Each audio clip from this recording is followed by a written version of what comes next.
प्यारे बच्चों, आज हम समास पढ़ेंगे। समास किसे कहते हैं? सम उपसर्ग पूर्वक अस धातु के योग से समास शब्द निष्पन्न होता है, अर्थात समास शब्द बनता है। व्याकरण के नियमानुसार अनेक पदों के समूह को संक्षिप्त करना समास कहलाता है। अर्थात हमारे पास कई पद होते हैं और उन पदों को एक पद बना देना समास का। जैसे यहाँ पर देशभक्त, इस समास का विग्रह होगा देश का भक्त। देशभक्त में देश का भक्त, इसका समास विग्रह हुआ। अब देखते हैं समस्त पद किसे कहते हैं। कि समास के नियम से मिले हुए शब्द समूह को सामासिक पद या समस्त पद कहते हैं। जैसे देशभक्त एक समस्त पद है और इस पद का समास विग्रह होगा देश का भक्त। तो आप समझ गए समस्त पद किसे कहते हैं और समास विग्रह किसे कहते हैं। चलो अब हम समास विग्रह को समझते हैं।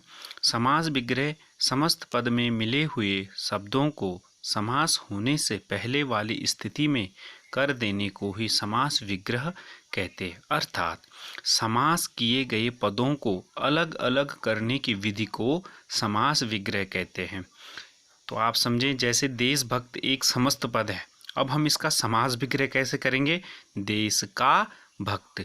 तो देशभक्त में देश और भक्त के बीच में का छुपा है, संबंध कारक छुपा है।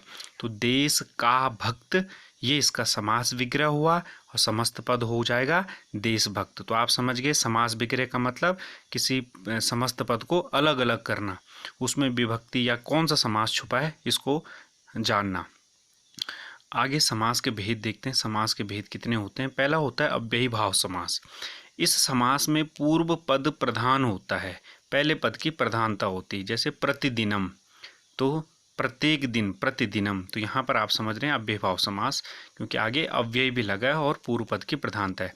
तत्पुरुष समास में हम देखेंगे इस समास में उत्तर पद की प्रधानता होती है। जैसे हमने एक उदाहरण देखा था देशभक्त, तो देश का भक्त, तो उत्तर पद की यहाँ पर भक्ति की प्रधानता है।